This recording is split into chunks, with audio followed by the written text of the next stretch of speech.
He represents District 8 here in North Carolina. He's Congressman Richard Hudson. And Representative Hudson, as always, welcome to the program. Thank you, Bill. It's great to be with you. I love it when someone takes on an agency like the EPA.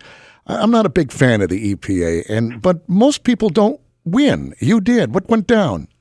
Well, we did, Bill. I was on your show back in March talking about this issue. The EPA decided they were going to ban people modifying cars and trucks to go racing.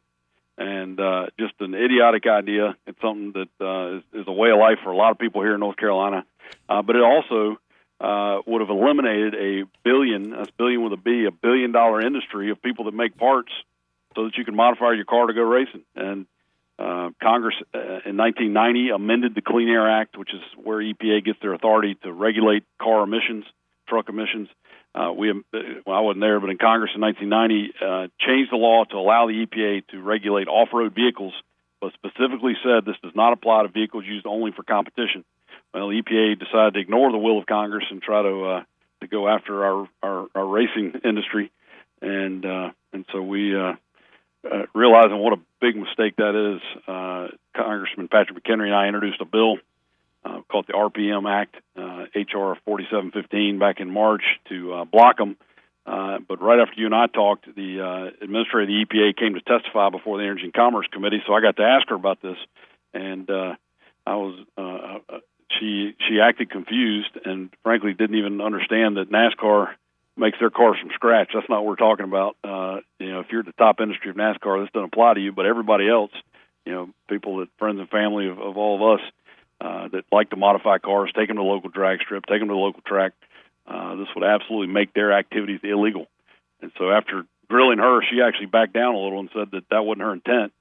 And I said, well, we need to follow up and clarify that, and you need to withdraw this rule. And so then I got the chairman of the committee, Fred Upton, and the chairman of the subcommittee, Ed Whitfield, to do a letter on April 12th and asking her to clarify this. And 3 days later, they announced they were withdrawing the regulation. Wow. So, huge victory for common sense. Oh, yeah, absolutely. I mean, this is so infrequent in Washington. I'm sorry, it really is.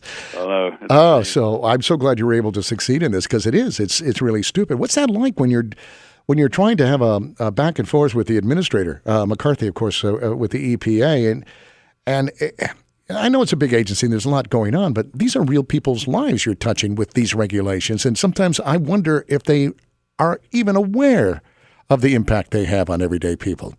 I agree, and unfortunately, when it comes to groups like the EPA, sometimes they don't care what the impact is on individuals, because for them, this crusade to have a pure environment is almost like a religion to them. We all want clean air. I mean, you want clean air, I want clean air, but we've got to be reasonable about it. And just because you can measure things to micromillimeter size doesn't mean you have to regulate them to that size. And in this case, when you look at the percentage of emissions out there coming from race cars, it's minuscule compared to the emissions on cars out on the road. So it's frustrating, but you just, every time I get frustrated dealing with one of these agencies, I just think there's 700,000 people back home just as frustrated as me who are counting on me to be their voice, and that's what keeps me going. Well, we appreciate it. I want you to know that, and I hope you do know that, because it does get frustrating for us back home. And Representative Hudson, again, this is not something that happens frequently in Washington. I'm glad you're up there, and I'm glad this is a battle you won. You got a lot more to go after. So, yes, sir. We're gonna keep fighting on all fronts and try to prevail with common sense as often as possible. I hope you succeed. Thank you, sir. Thank you for what you're doing. I appreciate your time today. Thanks, Bill.